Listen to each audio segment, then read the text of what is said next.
तो दोस्तों, कैसे हैं आप लोग। हमारे हिसाब से स्वस्थ होंगे, मस्त होंगे और सब अपने अपने पढ़ाई में व्यस्त होंगे। तो दोस्तों, स्वागत है आपका हमारे मैथ क्लास में। तो दोस्तों, जैसा कि आपको मालूम होगा और हमने पहले ही आपको समझा चुका है, जो हमारा पहला चैप्टर था मल्टीप्लिकेशन का यानी गुणा का, वो कंप्लीट हो चुका है। तो दोस्तों, आगे बढ़ते हुए हम आज बात करने जा रहे हैं डिवीज़न के बारे में।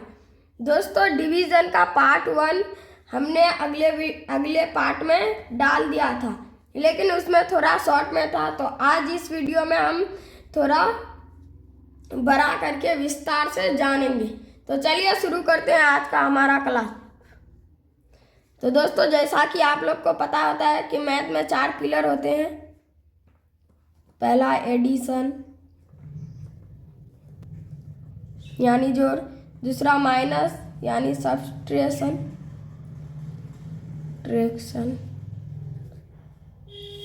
तीसरा गुना यानी मल्टीप्लिकेशन,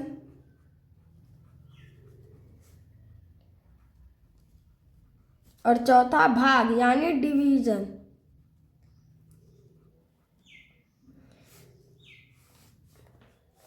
तो दोस्तों, ये हमारा मल्टीप्लिकेशन का चैप्टर कंप्लीट हो चुका है। तो आज हम आगे बढ़ते हुए आज बात करने वाले हैं भाग यानी डिवीजन के बारे में। तो आज का हमारा टॉपिक है डिवीजन, जिसको भाग कहते हैं। तो दोस्तों, डिवीजन का मतलब क्या होता है, तो आप लोग को शायद पता नहीं होगा, लेकिन हम बताते हैं आपको। तो दोस्तों, डिवीजन का मतलब होता है किसी भी संख्या को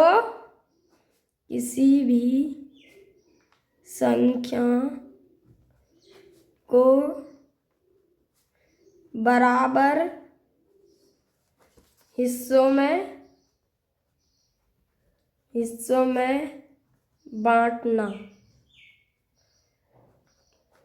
तो दोस्तों, डिवीजन का मतलब होता है किसी भी संख्या को बराबर हिस्सों में बांटना। तो दोस्तों, हम अगले पार्ट में ये वाला डिवाइड के बारे में बताए थे। तो 12 को 3 से भाग देने पर 4 आता है, इसके बारे में हमने बताया था। तो आज हम बताने वाले हैं इसके बारे में। तो हम एक अंक ले लेते हैं 4 और 22 को ले लेते हैं। तो दोस्तों, हमारा 4 है और 22 है।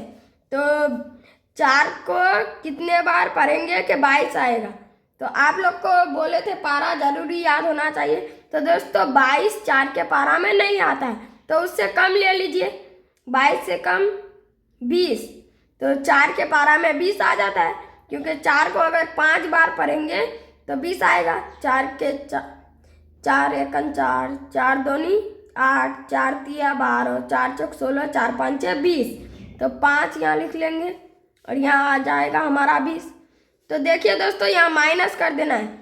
तो 2 है और नीचे 0 है, तो 2 आ जाएगा और 2 में 2 चला गया तो 0 आएगा।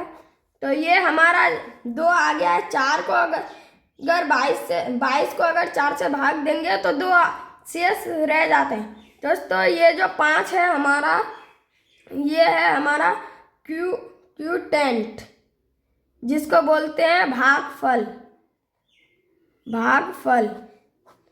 और ये जो 2 जो है हमारा, ये हो गया रिमाइंडर,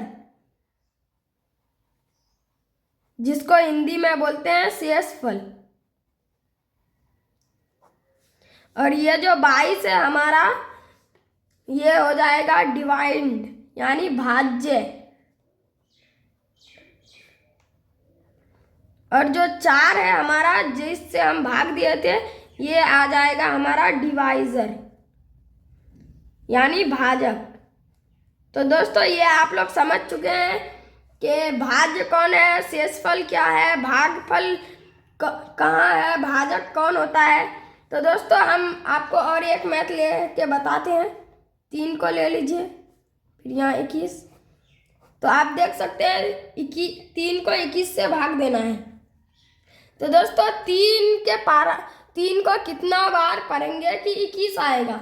तो 3 के पारा में 21 कब आता है, तो 3 के पारा में 7 बार अगर 3 को पढ़ेंगे तो 21 आ जाता है हमारा। तो यहाँ 21 हो गया। इसको फिर माइनस कर देंगे, 1 में 1 गया 0, 2 में 2 गया 0, तो देख सकते हैं हमारा शेषफल 0 आया।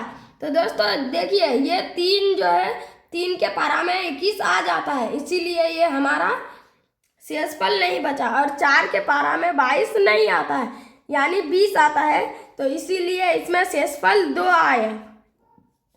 तो दोस्तों इसी तरह से आप भाग को समझ सकते हैं। और हम और एक लेके बताते हैं, 5 का ले लीजिए, 28 का ले लीजिए। तो 5 के पारा में 28 कब आता है? तो दोस्तों 5 के पारा में 28 नहीं आता है, यानी अगर उस अंक के पारा में वो अंक ना आए जिससे हमको भाग देना है, तो उससे नीचे वाले ले लेंगे।